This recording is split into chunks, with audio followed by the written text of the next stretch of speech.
8:45. This is the Sri Lanka Broadcasting Corporation. Here is the news, edited by Romesh Piris and read by Indrani Senanayake. The headlines. The Prime Minister commences talks with the IMF delegation. The Cabinet approval for the 21st Amendment to the Constitution. Australia to provide 50 million Australian dollars to Sri Lanka for urgent food and healthcare needs. The UNICEF appeals on behalf of vulnerable children in Sri Lanka. The 21 protesters arrested near Finance Ministry granted bail. The Navy recovers Kerala cannabis worth 120 million rupees at the Udaipur beach. News from abroad. The Conference on Human and Environmental Impact of Nuclear Weapons opens, and sport tennis.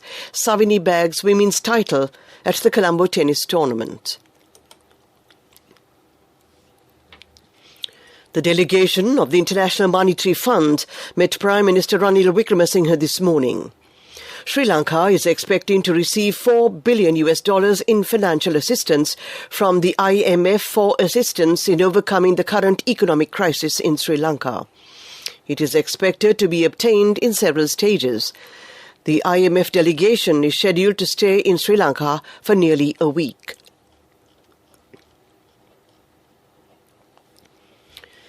The 21st Amendment to the Constitution has been tabled and passed to the Cabinet of Ministers meeting held today. It is reported that several articles in the 21st Amendment that were submitted to the Cabinet for approval by Minister of Justice Wijayadasa Rajapaksa several weeks ago were amended and resubmitted to the Cabinet this evening. The draft was presented to the Cabinet on several occasions and after discussions with political parties and various organizations was resubmitted to the Cabinet. A delegation led by Minister of Home Affairs and Cyber Security of Australia, Member of Parliament Claire O'Neill, met the Sri Lankan delegation headed by Defence Secretary retired General Kamal Gunaratne at the Defence Headquarters Complex at Sri Jayawardhanapura, Kotte today. General Gunaratne warmly received the visiting delegation accompanied by Australian High Commissioner to Sri Lanka, David Hoddy, on their arrival, and a roundtable discussion commenced. Matters relating to strengthening the existing bilateral ties between the two countries and the deepening bilateral cooperation for the prevention of transnational crime, including human smuggling and maritime threats, were taken up for discussion. This news comes to you from the Sri Lanka Broadcasting Corporation. We continue with local news.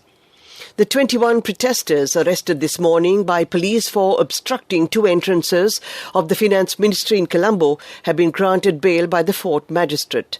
They had engaged in a protest this morning, blocking the entrance to the Ministry of Finance, while the protesters had also erected tents near the entryway. The police media unit said that this had resulted in officials of the Finance Ministry, the Presidential Secretariat and the Treasury facing various difficulties in reporting for duty and essential services. The UN has launched an appeal to address the urgent needs of the most vulnerable population in Sri Lanka within the next 4 months. To scale up response to the rising needs for children in the next 7 months, UNICEF is appealing for $25 million to save lives and bring nutrition, healthcare, safe drinking water, education and mental health services to 1.7 million vulnerable children in Sri Lanka. The organization points out that many of these children are at risk of dying from malnutrition-related causes.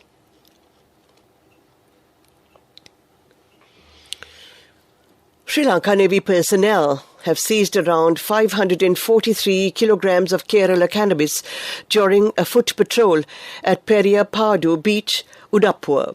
The Navy says it has been conducting regular search operations and patrols to prevent smuggling of drugs and contraband via sea routes. During a foot patrol on the Periyapadu beach last morning, SLNS Tabapani in the Northwestern Naval Command took hold of 173 packages that had washed ashore. The packages contained about 543 kilograms of Kerala cannabis in wet weight. It is also believed that the gross street value of the Kerala cannabis seized by the Navy is close to 120 million rupees. The main news story is brought to you by Siddhalepa Vedamahatmya. The Australian High Commission announced today that Australia will provide $50 million in official development assistance to support Sri Lanka meet urgent food and healthcare needs. Australia will contribute an immediate $22 million to the World Food Programme for emergency food assistance to help 3 million people in Sri Lanka meet their daily nutritional needs. Australia will also provide $23 million in development assistance to Sri Lanka in 2022-23. These contributions are in addition to $5 million recently provided to the United Nations agencies for Sri Lanka. The main news story was brought to you by Siddhalepa Vedamahatmya. On to Watchlight. The Sri Lanka Bureau of Foreign Employment says that many people are interested in foreign employment these days. As a result, many of them are being cheated by racketeers and have been reported from various parts of the country. These racketeers have used various media outlets to spread fraudulent information about job opportunities, especially in Romania, Israel, Japan and South Korea.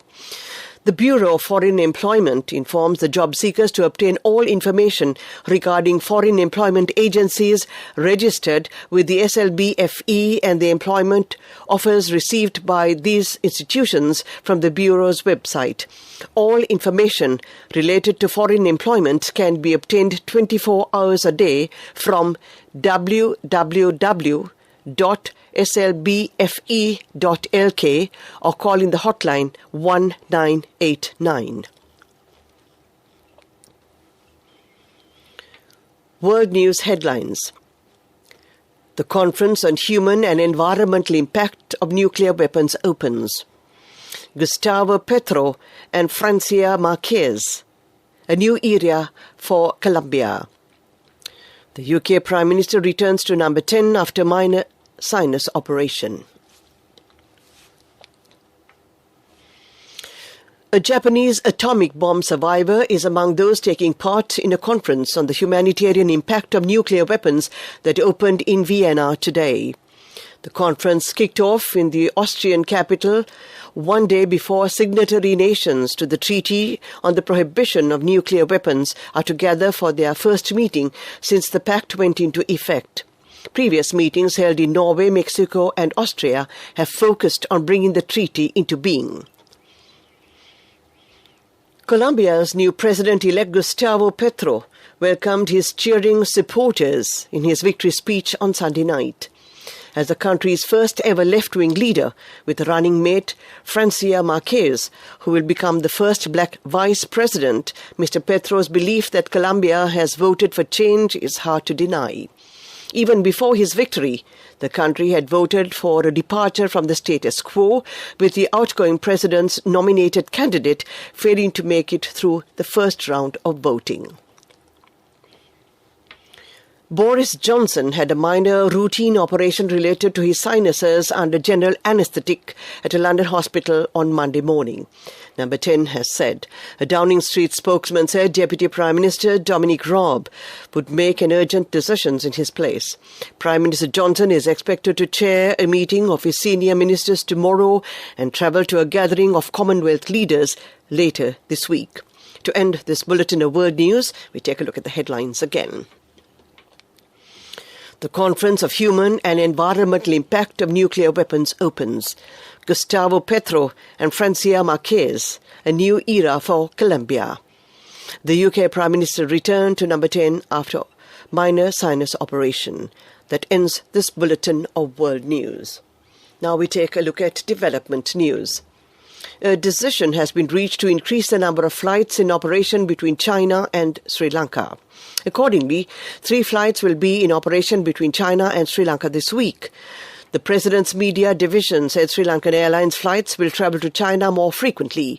Bilateral discussions were held pertaining to enhancing trade and economic activities. That was development news. Sports news is brought to you by Sampath Bank. We present your future. Sri Lanka's veteran long-distance runner Nilani Ratnayaka produced her second fastest timing in women's 3,000 metre steeplechase event at the Sri Lanka Athletics organised special trial meet held at the Mahinda Rajapaksa Sports Complex in Diagama recently. The meet was conducted by SLA in preparation for the Sri Lankan athletes who are in line to represent the country under the quota system at the 2022 World Athletics Championships in Oregon, the United States.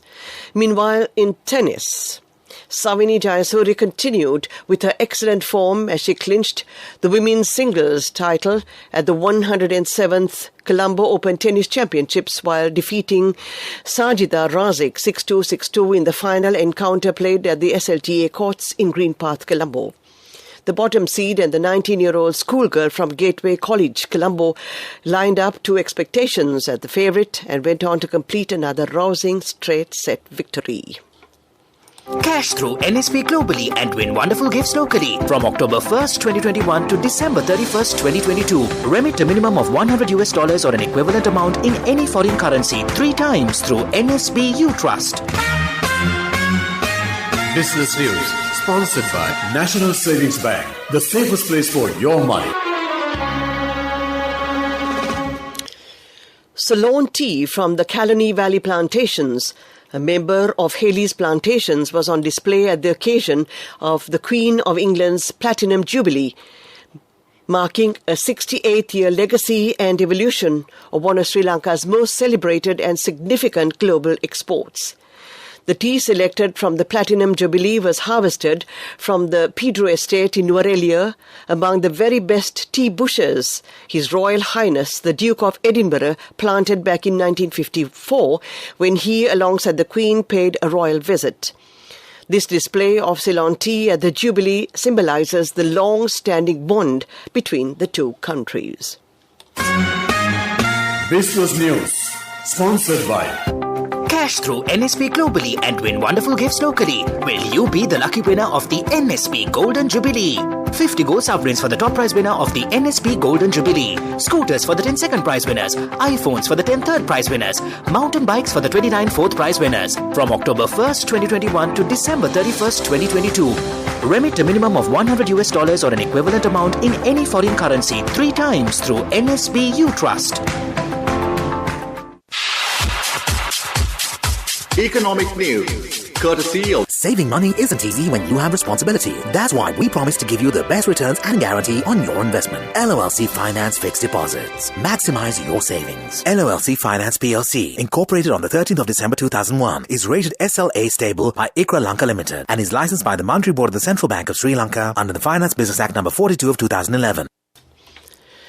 Sri Lanka stocks closed weaker today for the 5th consecutive session on weak sentiments as the country is going through its worst economic crisis as a dollar shortage wiped out the country's fuel supply, resulting in a standstill.